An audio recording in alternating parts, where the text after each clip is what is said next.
Our next story is from Africa, from the West Africa region, where a number of events are making one thing quite clear. Russian influence is on the rise. We'll look at three recent incidents, starting with what's going on in Nigeria. Nigeria is Africa's most populous country, and it has been rocked by protests since August 1st. The protests are an outpouring of public anger over bad governance. Nigeria is facing a cost of living crisis brought about in part by the president's policies. President Bola Tinubu.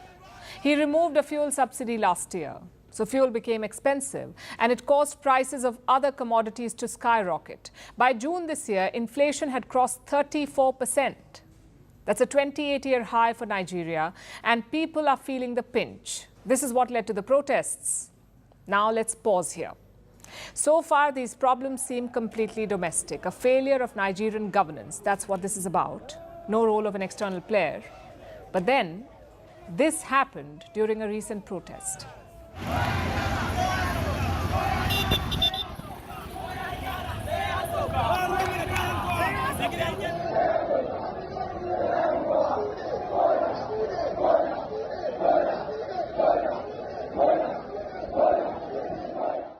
Those were Nigerian protesters waving Russian flags. They were seen demonstrating in the city of Kano, that's Nigeria's second largest city, located in the country's north. But that wasn't the only place where the Russian flag was seen.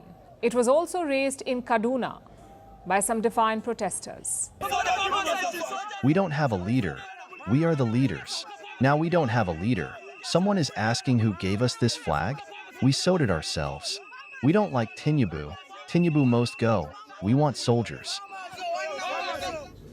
Russian flags were raised in several northern Nigerian states, and this has left the authorities worried.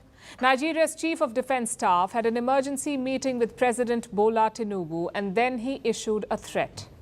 All of us have seen it, where some foreign flags have been flown within the sovereignty of Nigeria, and that is totally unacceptable.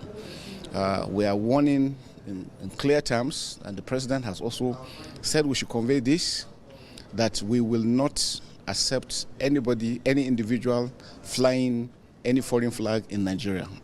That is a treasonable offense, and it will be viewed and treated as such. Waving Russian flags in Nigeria will be considered treason. About 40 people have already been arrested across northern Nigeria. This includes the tailors who sewed the flags. And that's not all. Some foreign nationals have also been picked up. 7 Polish citizens have been detained, a lecturer and 6 students. But Poland says that its citizens were just in the wrong place at the wrong time. This seems like a knee-jerk reaction by Nigeria, but maybe they have a reason to be scared because Russian flags have been flown in West Africa before. In Nigeria's neighboring country, Niger. This happened last year, while Niger's military orchestrated a coup. Last July, Niger's military took over the country, and the junta cut ties with its traditional Western partners, like France. The French were ousted. And in their place, the junta chose to ally itself with Russia. In fact, Niger is not the only country to have experienced this. It's the same story in Burkina Faso and Mali. They also went through coups in recent years, and their new military governments also allied themselves with Russia. In fact, in recent weeks, the West African nations have gotten even closer to Moscow. Following the acknowledged and assumed involvement of Ukraine in the characterized aggression against Mali, the transitional government of the Republic of Mali decides to take the following measures. The immediate cessation of diplomatic relations between the Republic of Mali and Ukraine, the latter whose destinies are unfortunately entrusted to puppets, confusing the international scene and the theater. Mali has cut ties with Ukraine. It cut ties after Ukraine said it helped some militants. Now, why would Ukraine do that? Because Mali is working with Russia, with Russian mercenaries from the Wagner Group. They're operating in Mali. The Russians are helping Mali fight terrorists and separatist rebels in the country. Ukraine did not care about that, though. It just saw the Russian mercenaries.